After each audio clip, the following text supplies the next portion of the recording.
Let's play Guilders, A Life in Shadows, Pious, Pickpockets.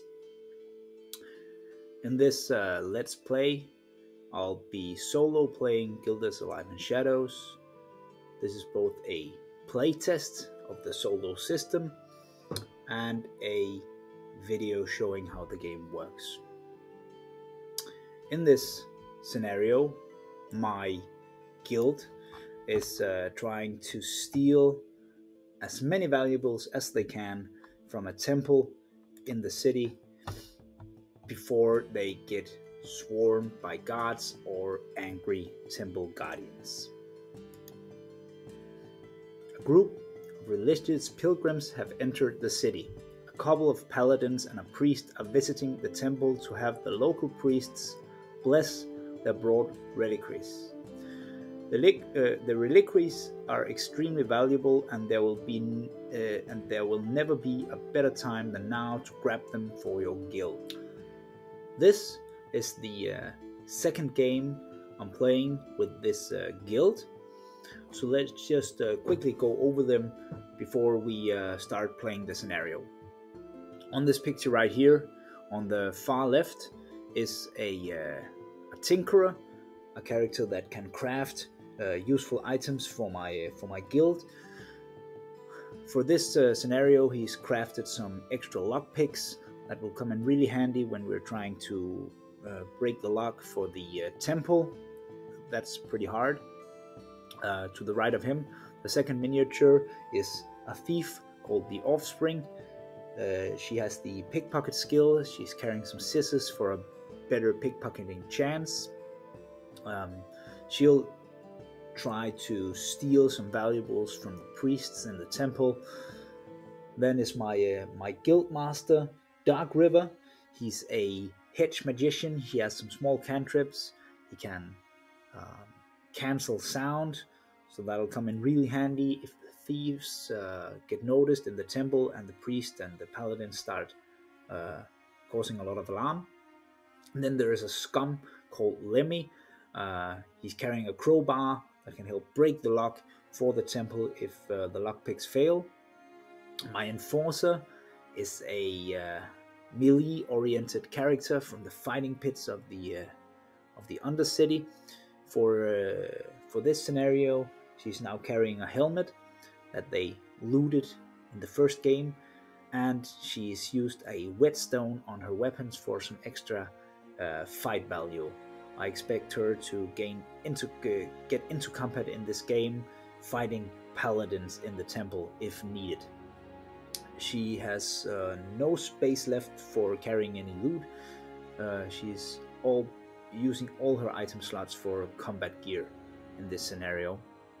To her right, with the bare arms and the club, is another scum. He's a free scum that the guild has brought in for this scenario in order to field 10 characters, because my alchemist got bitten very badly by a guard dog in the last game. She's bedridden for 3 games, so she's very hurt. And one of my street urchin got put into jail for begging on the streets for the next 2 games, so I wasn't able to field a 10-man guild, and then you'll get to bring in a free. Then next to him is another thief called Carl. Carl is bringing some lockpicks. His job is to open the doors to the temple. Next to him, in the back, is my acrobat. My acrobat is called Ella. She has a crossbow. She's also been using a whetstone for a better initial attack. She'll try to gain a position and provide me with some cover if I get into trouble with the temple paladins. She might be able to bring one of them down with a shot. And next to her is another thief called Umbridge. He's also bringing some lockpick tools, and in front is a street urchin named Dong, who's just going to try and stay back and enter the temple to steal some stuff at the last minute, because street urchin will not be targeted by the guards before they are carrying loot, even though the guards are otherwise hostiles toward the guilder. Let's go over the board. So I've set up a 3x3 board for this game. In the middle of the board is the temple. It's locked with a fairly hard lock, requiring a 12+ roll to smash or pick.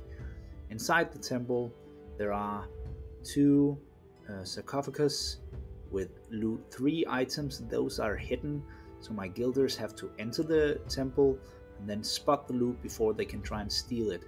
There are also 2 priests and 2 paladins with loot 2 items. Those are pretty high value. They are stationary and praying and won't turn hostile until they notice that I steal something from the church or attack them. Then on the rest of the board there are civilian crowds and civilians just minding their own business.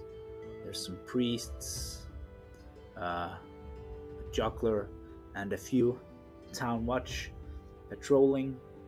So it's a standard board except the church in the middle, and then all the other houses have a loot 1 token that I can also try and steal. My guild is set up on 2 board edges for this scenario. In the front of the temple is my guild master, Darkwater, the enforcer, my acrobat, who's going to take up an overwatch position, and the 2 thieves, Umbridge and Carl, who has the lockpicks. And from the other flank is the rest of the guild. These are the not so important characters that's just going to try and run in and grab some easy loot 1 items and get out with some extra pay. Turn 1.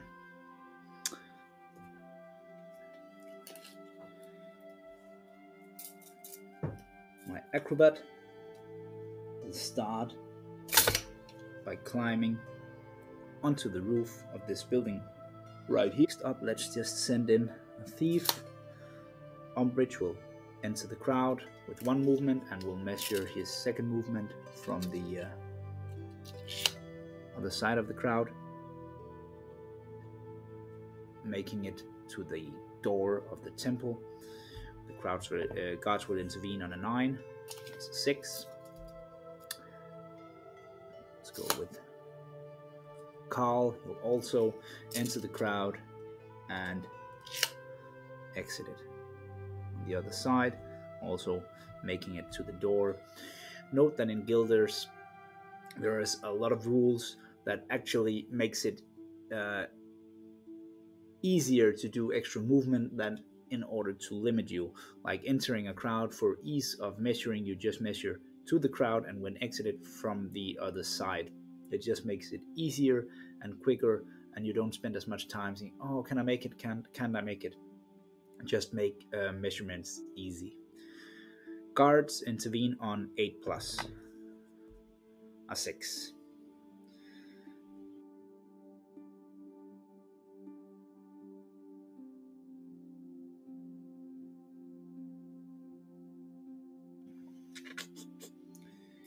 I think I'll use my guild master.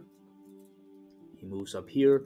Then he has a cantrip called control, where he can move a crowd 5 inches.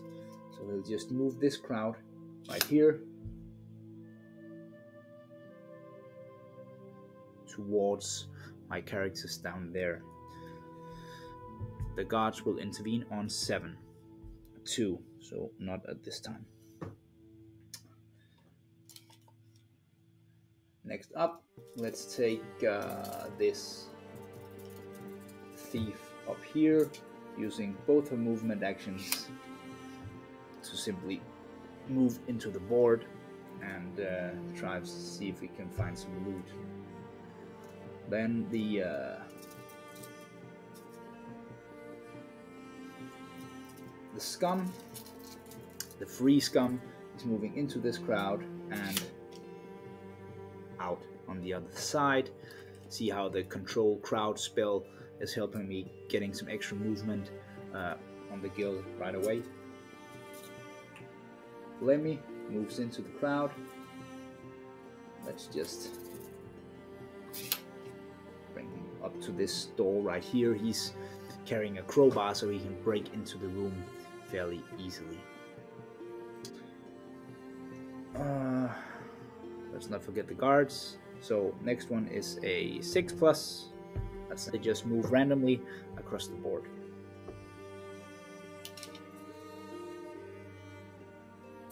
He goes 3 inches that way, and this guy goes 6 inches this way, right to the front door of the temple. So that's bad. The Tinkerer doesn't really have any purpose in the game other than being a pack mule, carrying stuff off the board. His main asset is generating items for me between the games. Lastly, we have the Street Urchin. In a lot of games, I would simply use the Street Urchin to pick some loot right away, take it off the board. But for this scenario, it really makes sense to use the Urchin's ability to not get noticed by the guard. So I'll try to keep him back and see if he can snatch some precious relics from the temple right before the is the phase where the civilians move around, moving in a random direction, 1d10 inches. All civilians on the board move this way.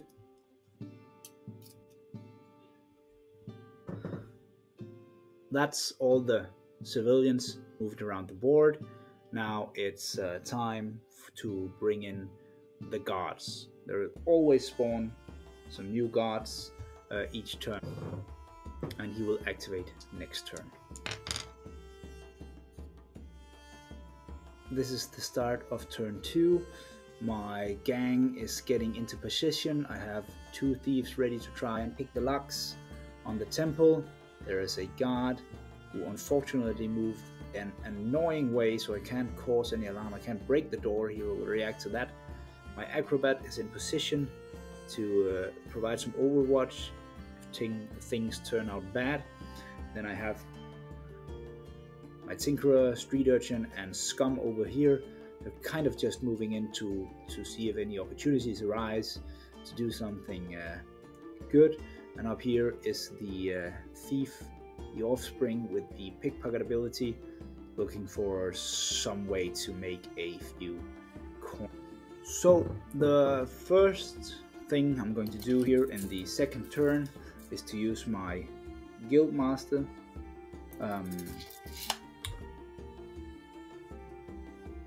Use his control crowd cantrip, moving this crowd of monks 5 inches, because they're just able to move down here in front of the town watch there, blocking his line of sight. Guards can't look through crowds, meaning that my acrobat on the roof over here will be able to hide in shadows because she's out of line of sight from any guard. Guard intervention, an 8, so not at this time. I'll activate my acrobat, and she hides in the shadows.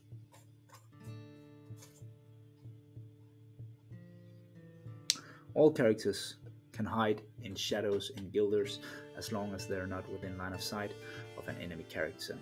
The guards all carry helmets, so they only have a front arc vision. So the guard over there, he has his back to her, so he's not a problem, but the guard down here could see her, so now the crowd is in the way. She's able to hide in shadows. It doesn't provide her with a lot of bonus because she doesn't have any sniper skills or anything like that, but at least the guards will ignore her now, and she can just keep her overwatch position from up. The guard intervention on a 9 and 8, so not at this point. Next character. Let's see if we can pick the lock. First is Umbridge. He has an agility of 3, So he only rolls a 1, that's 4, and I need 12 to pick. I'll take to see if the guards come. They don't, that's a 2. And the next thief, Carl, he rolls an 8 plus 3 agility, 9, 10, 11. And because he has a lockpick, he can gain +1, so it gets him to 12, and the door to the church is unlocked. With his second action,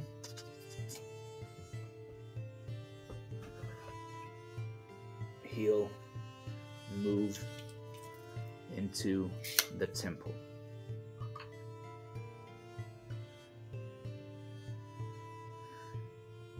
I need some guys to try and spot the loot in there.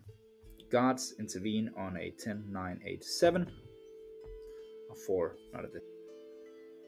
I expect there to become combat in here at some point, so I'm just moving my enforcer in right away. Guards intervene on a 6. So a 7. At this point, the guards take their turn. Still no alarm caused. They do random movements. Both guards moved a long distance away from where I'm doing illegal stuff, so that's really nice. I'm gonna take Lemmy and see if he can smash open the door. I do need some loot, so I might as well make a bit of alarm. Hope all works out for the best. An 8, so he smashed the door's lock and takes the loot inside the house, and this causes 2 alarm, 1 for beating the door and another one for the success. Let's just go. Let's go all in on violence. This thug, the free one, he moves up here and he tries to attack the priest with his club.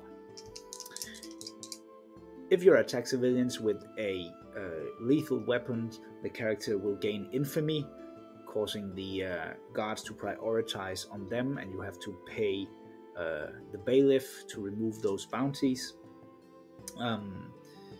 He's armed with a club, that's a knockout weapon. It doesn't cause infamy to knock somebody down in the street, but it will still cause some alarm. The blue dice is his. The priest is trying to dodge with an agility of 3. He rolls a 10. The priest rolls a 5, so he's knocked down and he's knocked out for 1 turn. That doesn't really matter at all. He drops his loot on the ground. Next, the Tinkerer moves up here and picks up the loot. Then we have the Street Urchin.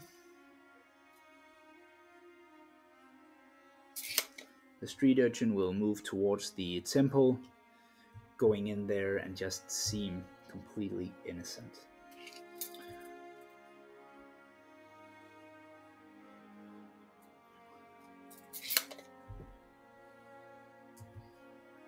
Offspring will move up to this jester and try and pick his pockets. The blue die is her. She has an agility of 3, and the jester has a savvy of 2 for defending against pickpockets. Both roll a 3. She's highest. She picks his pocket without any trouble and has that loot. That was all my characters for turn 2. Time to move the civilians.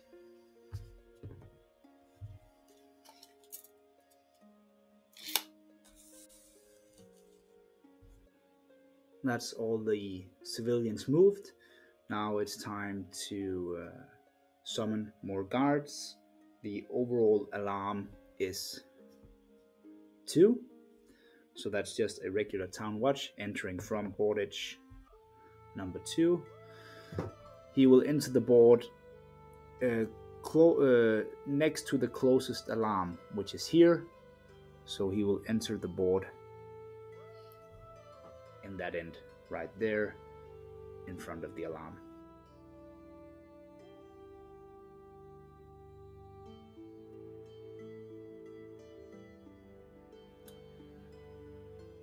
The last thing needed is to count how much alarm has been generated this turn. A total of 4 alarm, bringing the overall alertness to 6. And then since it's a solo game, there's always added an extra 2, bringing the total alarm to 8. Might have been a bit too aggressive, smashing doors and beating down civilians already, because by the end of turn 3, no matter what I do, the overall alertness will be pushed to 10, turning all the guards hostile. So this is the beginning of turn 3. I have some of my people inside. We've got a bit of loot 1 items here, but caused a lot of ruckus doing it, with the scum smashing doors and beating down priests. There's some guards moving in over there, but the other town watch are pretty far away from where the action is going to be. We'll start off with some of the action inside the temple. Carl is trying to do a spot check, seeing if he can spot the hidden relics. The thieves have a range skill of 3, and you're using the range skill to spot, and they are hitting with a target number of 8. He rolls a 5 plus 3, so that's 8. So he's able to spot the loot up there. He'll use his second action to move into base contact with the loot, so he's ready to try and steal it. The guards will intervene on a 10 plus 4. Next up, I think I'll just take my enforcer and see if she's able to spot the hidden relic in the other sarcophagus. My enforcer has a range of 4, so she needs a 4 to spot it. 8, so that's 12 in total, enough to spot the relics in there.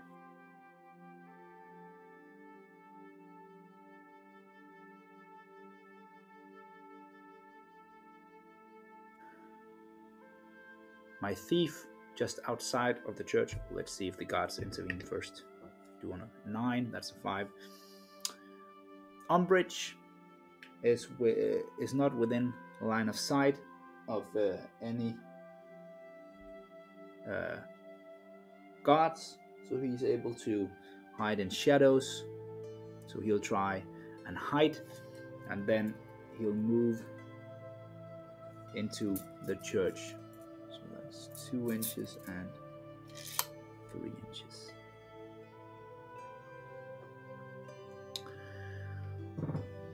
Being hidden, he won't be targeted by guards, and it will also offer a bonus when trying to do a steal action. So he'll have a higher chance of stealing the loot in the sarcophagus. Guards intervene on a 8. 7. Next up, I think my street urchin is just going to move inside the temple and be ready to try and steal from the other sarcophagus. Guards intervene on a 7. On 9, so guards take their turn. The guards inside the temple are stationary until they are provoked. They are sitting in prayer, but we'll move all the other town watch on the board.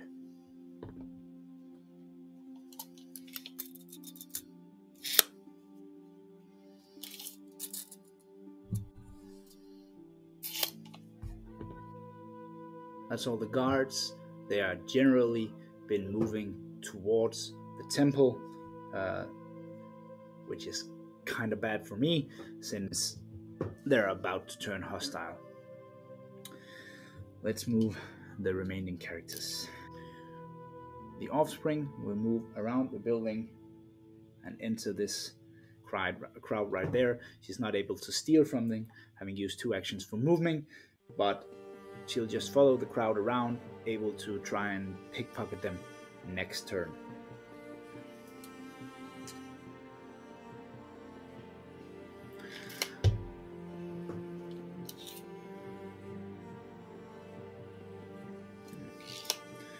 I think my Tinkerer will move up towards Lemmy with 1 action, and then there's a handoff action, taking an item from another character, taking the other loot item from Lemmy. A Tinkerer only has 3 strength, so he can't really carry anymore, so it's just time for him to get off. Let me move down here, just going to smash some more doors. And what about this thug right here? Really don't care about him, so he's just going to move in front of the temple to be cannon fodder. Time to move the civilians.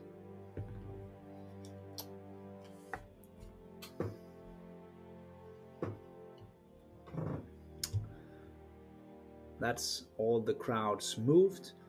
A pretty good round for me, as a lot of the crowds have moved towards the temple.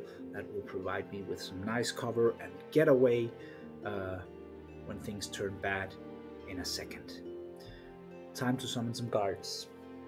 The overall alertness has reached 8. So now 1d3 Town Watch and a guard dog will enter the board. The board from different board edges. You have to roll for each individually. One enters from my point of sitting. The dog enters from my point of sitting as well, and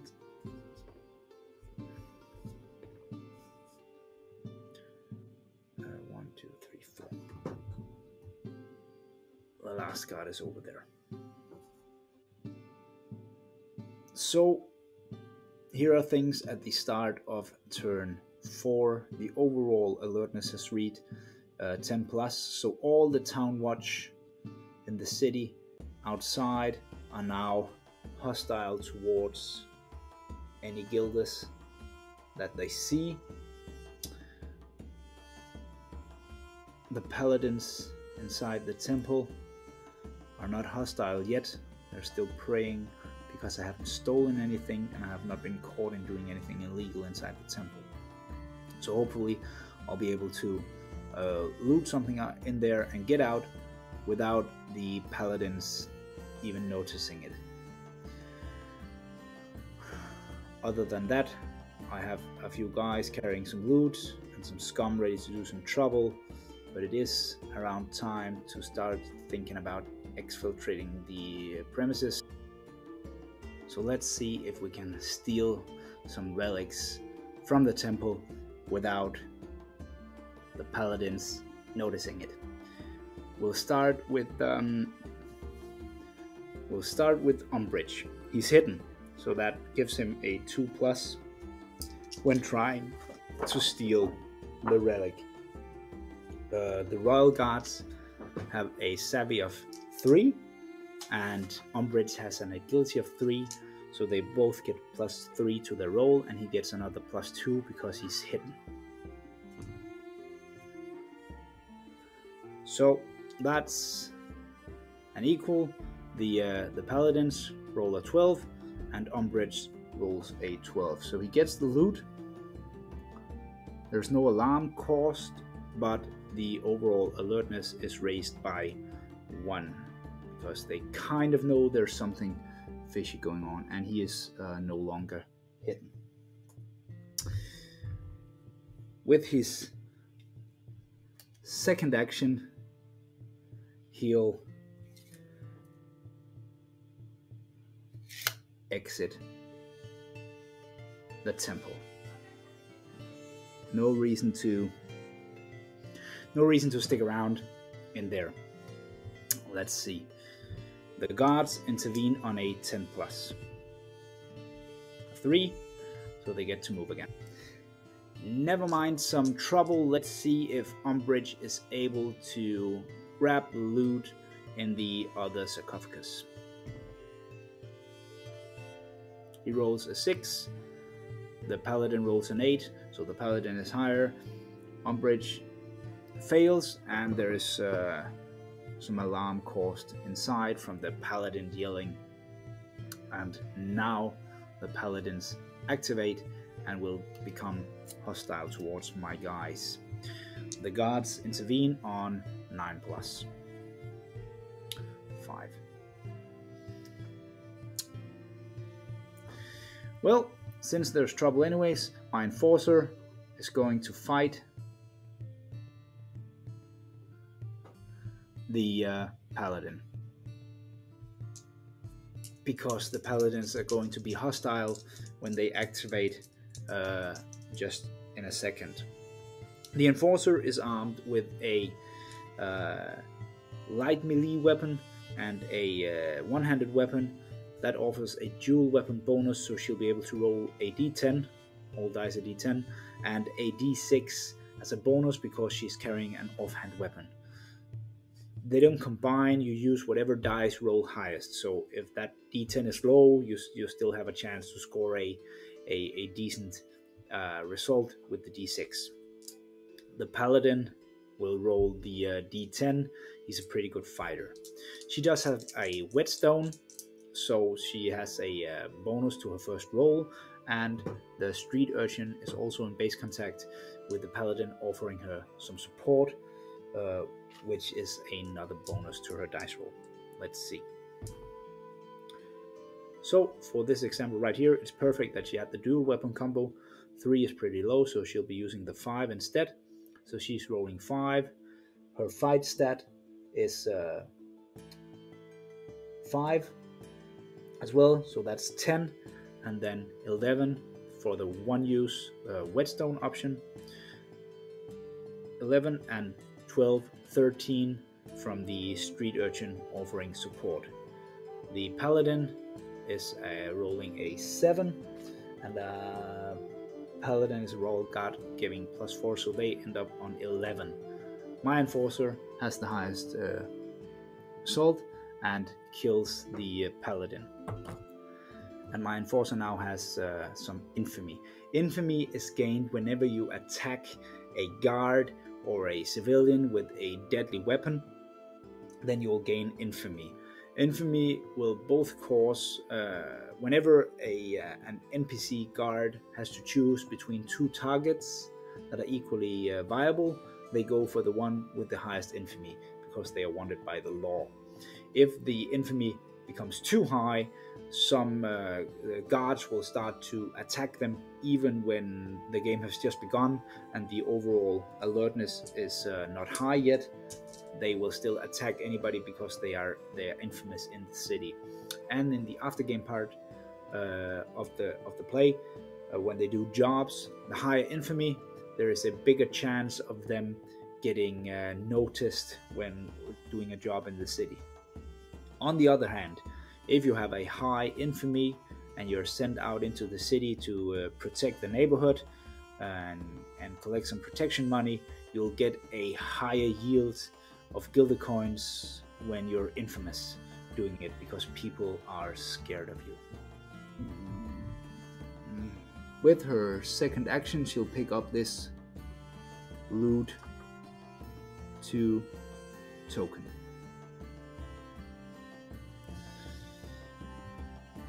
Then it's time to... I think the street urchin will try and steal the loot over there. He has only got an agility of 2, and the temple guard watching over there has a savvy of 3. And my character only rolls a 2 and the guard rolls a 6.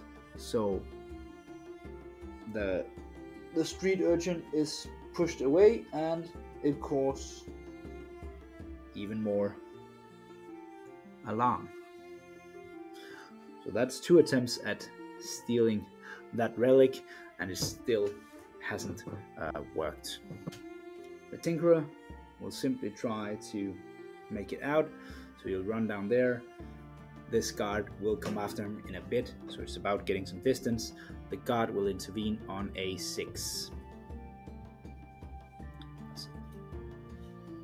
My Guildmaster will simply try and escape. I don't want him to get hurt in the end of this heist, so he'll just make a run for it. The guards will intervene on a 5+. What can I do?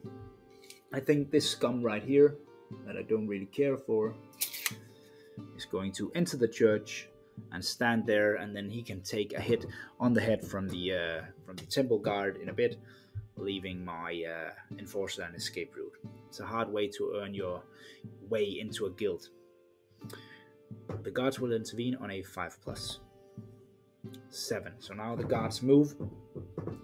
The guards, if there's guards in a fight, they'll activate first. Guards that can support a character in a fight will act next. After that, it will be the guards nearest to the some alarm. So that's the temple guard in here. We'll move to the closest character and try to beat him up. And this is pretty bad for that scum. The scum has 2 fight and 2 agility, so he might as well try to dodge the attack from the temple guard. He rolls a 9 and the guard rolls a 5 combined, so he does manage to move away 1 inch, dodging. Just, however, generate some alarm inside the temple. That's the temple guard. Then it's the guards in whatever order who is closest to alarm. This guy first. He can't see any guilder, so he'll simply move towards the nearest alarm, bring him up here. Now he has line of sight to my thief, able to get into base contact, but not enough to hit him. Next, this guy doesn't have a line of sight to a guilder for there. These guys move towards nearest alarm. 7. The dog now has a line of sight to a guilder and will take the one closest. So that's the scum right there. And then we have this town watch right there.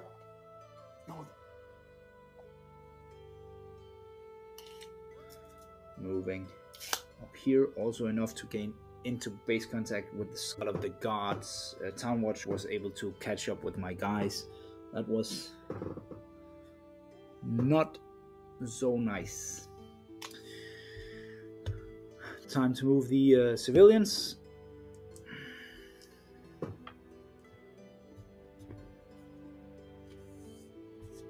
That's all the civilians having moved across the board.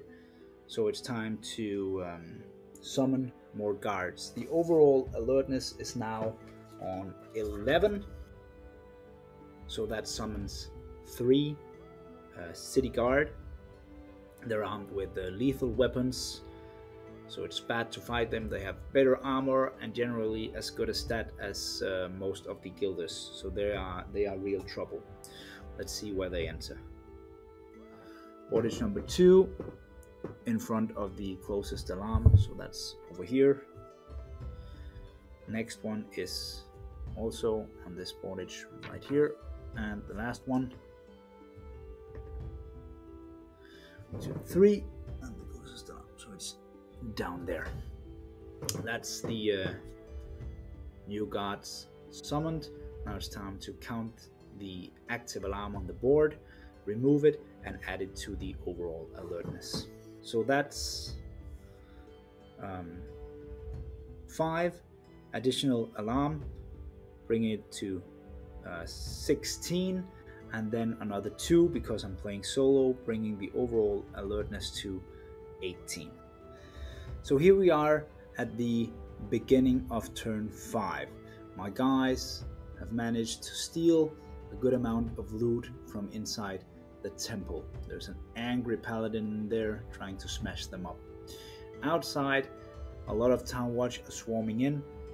One of my thieves, Umbridge, has been caught by a town watch. My scum down here has been caught by a town watch and a guard dog. And my tinkerer, carrying a bunch of loot, has been caught by a town watch over there. There's a bunch of watch and guards entering the board, moving towards the center. So it's really about getting out before taking too much of a beating. First up, I'm going to use this thief right here. First, do a breakaway action, moving away 1 inch. That's one action. And with the second action, move into this crowd right there. The guards will intervene on a 10+. A 1. Secondly, I'm going to use my Guildmaster and use his control cantrip to move this crowd 5 inches.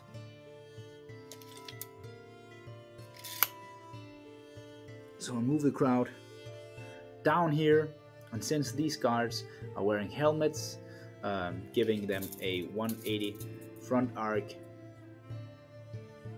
vision, they don't have line of sight to the thief in there hiding in the crowd, so she should be off safe. That's one action with my with the Guildmaster. With his second action,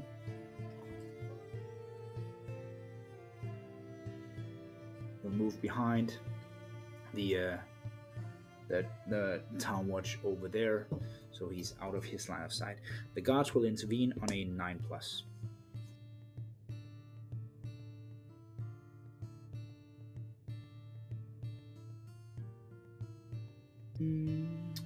My enforcer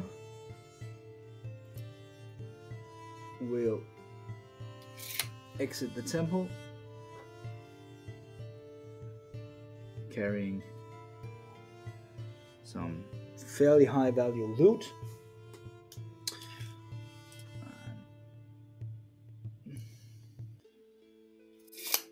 There's such a long way out. Moving. My street urchin moves up here and tries to steal the loot in the sarcophagus. That's a success. So now the street urchin has some loot. How do I protect that kid?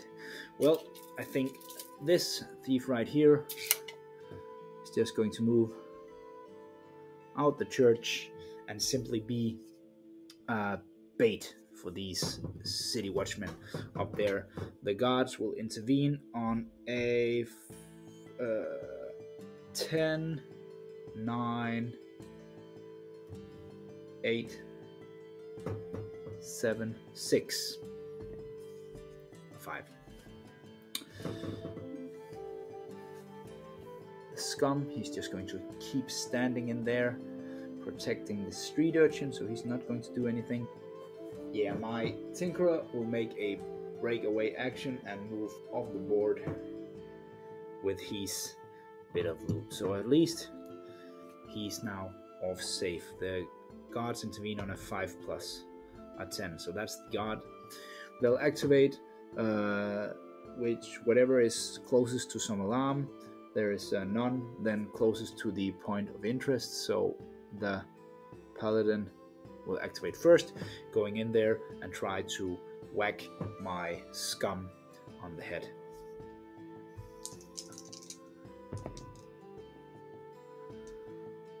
The scum rolls a 12 for dodging, and the paladin rolls a combined 9. So that's good, and it causes some alarm because it's a fight. Next up must be this guy right here. Moves into base contact with my thief. Try to beat him up. My thief managed to dodge. Cause an alarm because of the fight. Next up, closest to active alarm, this is this guy. He's able to make it into base contact with the thief. He'll also try to beat him up. That's a clear win for the guard. So my thief is now out. Knocked down by a town watch, causing them to roll on the captured table. The next closest to alarm must be this guy, the dog right there. The dog tries to attack my scum, and the scum will try to dodge. Yep. The scum rolls highest, dodges with 1 inch. It does cause some alarm. Next up, this guard will move up, try to hit the scum. The guard rolls highest. The scum is out, causing even more alarm. So that's all those guys. Then we have this guy. He has line of sight to a gilder, so he'll try to... Oh no, he has enough to move down to my enforcer. Then we have this guy. He doesn't have line of sight to any guilders, so he'll move towards the nearest alarm.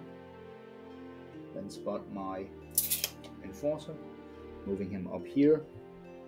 My guildmaster was safe because the helmet was limiting his vision. This guy doesn't have line of sight to a gilder, so he's moving more towards the nearest alarm. That's down there. And then we have a bunch of guards over here moving towards the nearest alarm. So all the guards have just moved in turn 5. The town watch down here beat one of my scum. Town watch there have caught up with my enforcer. Town watch over here has beaten down one of my thieves. The scum is going to move out there, and that's all my characters. Now it's time to move as the overall alertness reaches 15, civilians will try to move off the board.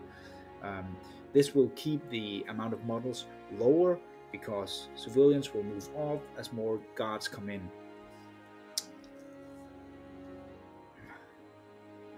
This crowd here first, 9, almost enough to take them off the... Time to generate more town watch. The overall alertness is on 18, so that's D3 city guard and a watchdog. 2 city guards and a watchdog entering the board. 1, 2, 3, 4. So 1 enters the board right there next to my guildmaster. I really want to start by activating him next turn then. 1 enters on this boardage right here, and the dog. 1, 2, 3, 4 also next to my guildmaster. Lastly, we remove all the alarm tokens generated by the fighting. This turn it was 5 alarm tokens, bringing the overall alertness to 23, and then another 2 because I'm playing solo, so the overall alertness is now on 25, bringing us really close to the point where it's no longer just regular city guard entering the board. It will be the royal guards, the king's finest, that comes to clean up whatever mess is going on. We're at the beginning of turn 6. The civilians have started to extract the area. One of my thieves have nearly been carried off the board with the help of civilians.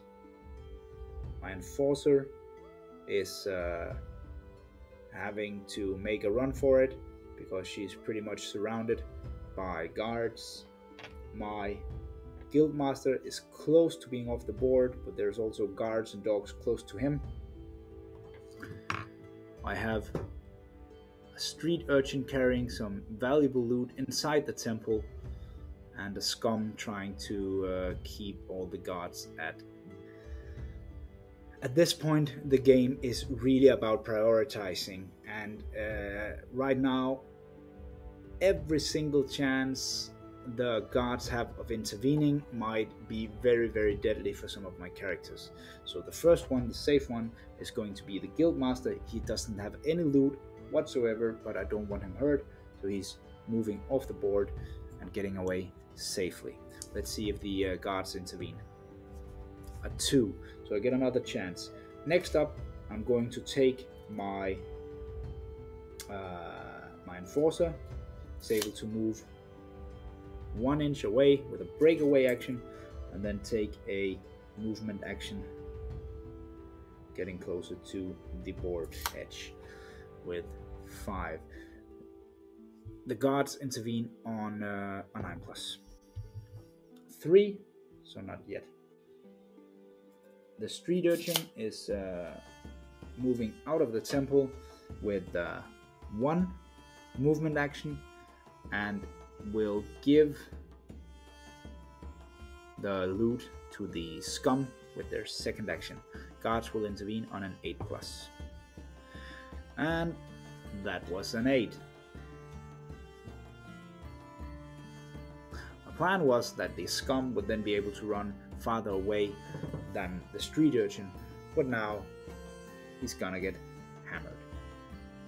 We'll start by activating whatever guards are closest to the point of interest. So this guy doesn't have line of sight to any guilders, so he'll just stay on the point of interest, that is the temple. Next up will be this guy. He has line of sight to a guilder. You can see the scum, so he's moving up there. And there's this guard moving up to the scum with his first action, attacking him with the second. The scum will try to dodge. The scum rolls 9, 11. The guard only rolls 1 plus 3 for his fight stat. That's 4 plus 2 for the supporting character. So my scum actually managed to dodge.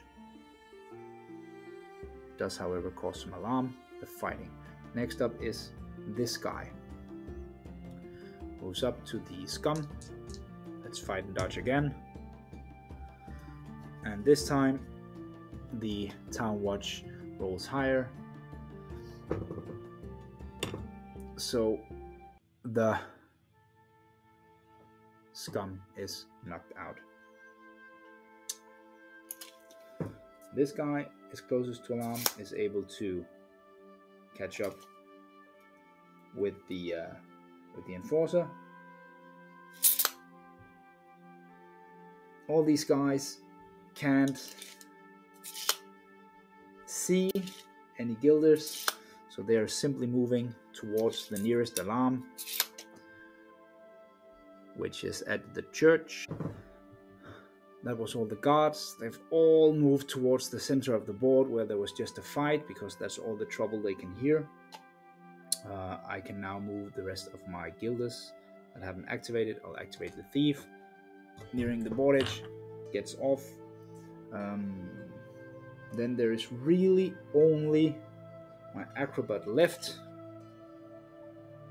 My acrobat can jump down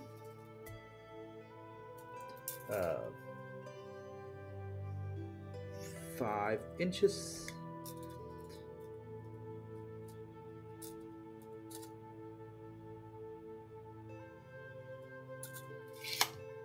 Right, my acrobat has an agility of 4 and the acrobatic skill allowing them to fall another inch.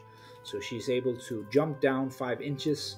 So having stayed all the game up here on the roof, she now jumps down and runs off the board, having done absolutely nothing. But there's no reason to shoot down and kill city guards.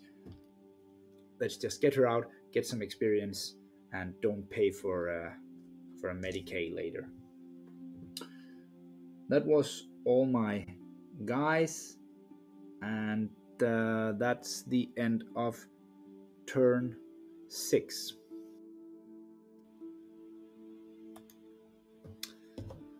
At this point, there's really no reason to play the last 2 rounds. I don't have any characters left on the board that will be targeted. My enforcer is able to start my next activation by moving off the board, and the street urchin will never be targeted by enemy characters if they're not carrying loot, and in turn 7 and 8 the street urchin would also be able to make it off the board. So that was the board game part of the second heist for this guild, Pious Pickpockets. We did get off with a decent amount of loot, but there's also a lot of guilders who's been beaten down by the town watch, so potentially there's a lot of guys going to jail. Thanks for watching so far. Now we'll go to all the extra dice rolling that is the RPG elements up.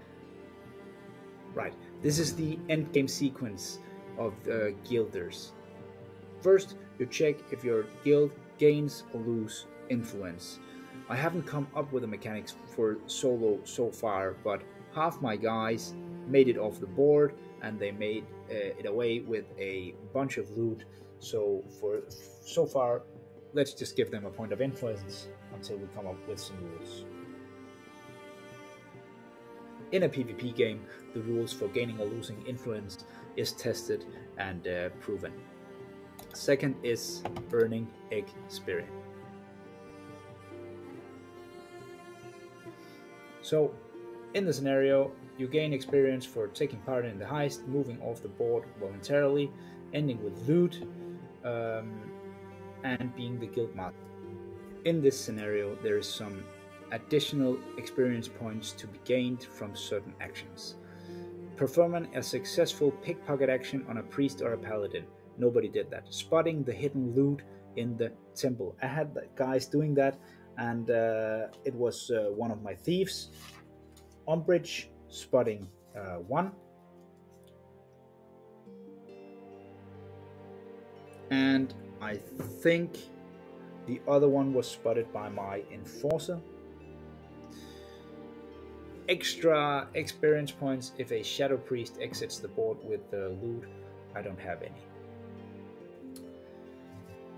So, at least for this scenario, half the guys made it off the board. The other half that got knocked down still gets a single XP. Let's figure out how badly the guys knocked down by the town watch are. In this game, all the characters that I have who's gone down has been knocked down by town watch with batons, so it's not a deadly injury. You roll on the captured or injured table. Let's see first. The thief, Carl. 1. Frightened, heat of the moment, or just mean. The guards are much harder than they should have been. They don't even take the gilder with them. They just leave the bruised sod in the gutter. Roll once on the serious injury table. Well then. 8. After a dangerous leg wound, the character was restless or had to move before the wound was probably healed. Unfortunately, it made the wound fester and it will never heal right. The character has -1 move. Well, that sucks on a thief. Next up is the scum Lemmy. He rolled a 3. The gilder is thrown into the dungeon, their crimes too hard to make bail. The character will miss D3 heists while being in jail, and Lemmy is going to miss 2 games. And then we have Offspring. the daughter of the guild leader. 9. The guilder manages to break free and get home to the guild hall. However, the chase is hard and long, and the guards nearly catch up multiple times. It has taken a real toll on the guilder. He's battered and bruised. The guilder misses the next heist, being bedridden. Time to roll the loot. The guild made it off the board with 3 loot 1 items. That's a D100 table. And let's see what they've gotten off with.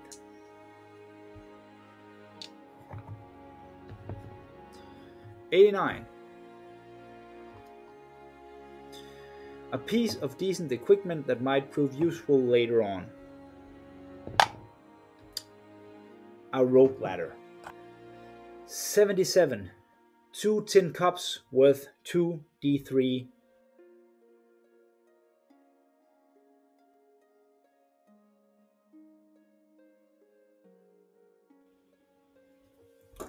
And the last loot 1. 20.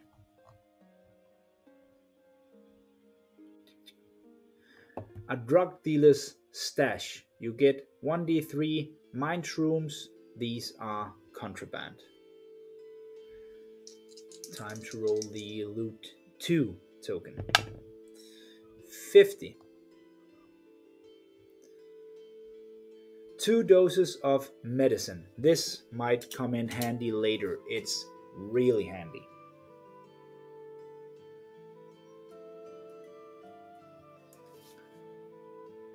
I'll use that right away to remove the 2 bedridden counters from the alchemists. Lastly, it's time to roll the loot 3. 16.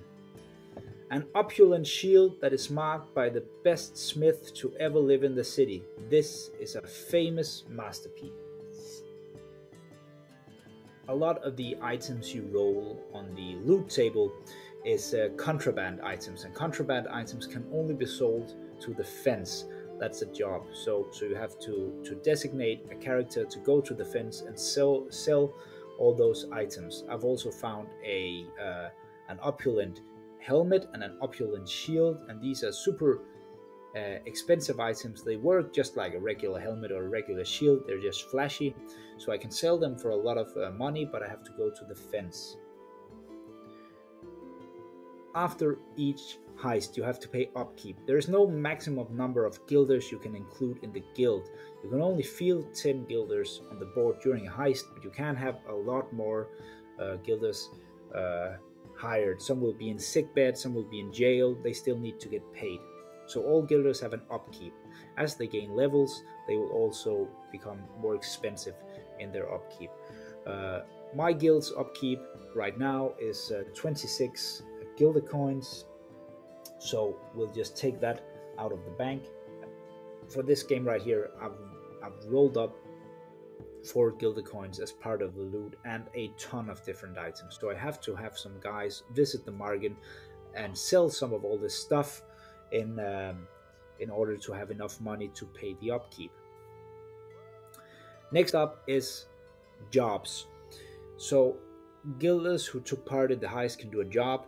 I have 7 guilders that can do a job after this game right now that are not injured or in jail. So the tinkerer will of course be doing the crafting job, making items for the guild. He can make D3 items. He makes 2 items. So let's make some more lockpicks. It's good to have.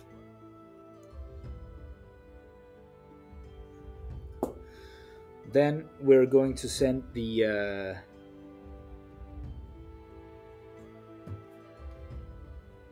scum Lemmy and the enforcer Ulak into protecting the neighborhood and generating some cash. Dung will just go begging.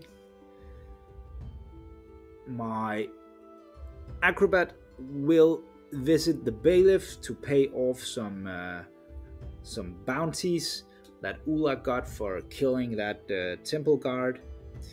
Then we have a thief that will go roam the city, and lastly, my guildmaster will go to the market and to the fence and sell some of the contraband items that I've gotten.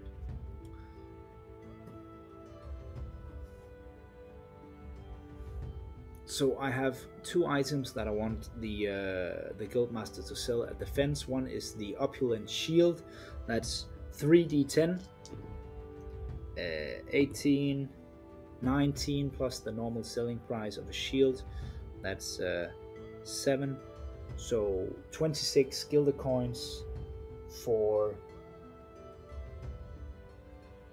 that, and then d6 for the shrooms, so that's another 2, so he earns 28 gilder coins from paying the bailiff.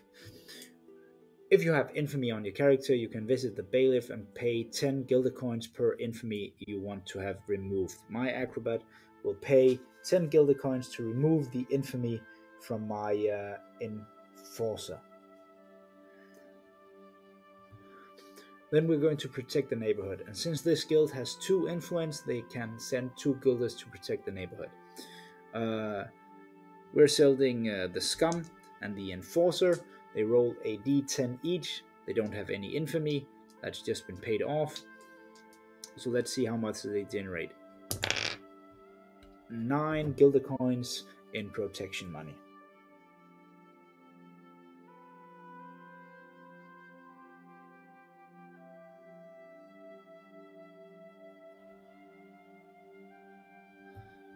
The street urchin went begging, so let's see if he comes up with something or ends up in jail like his friend.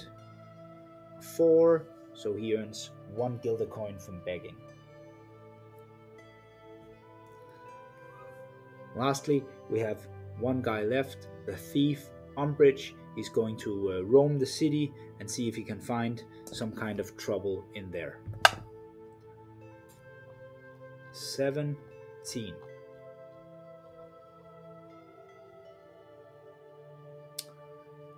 Big Bruno.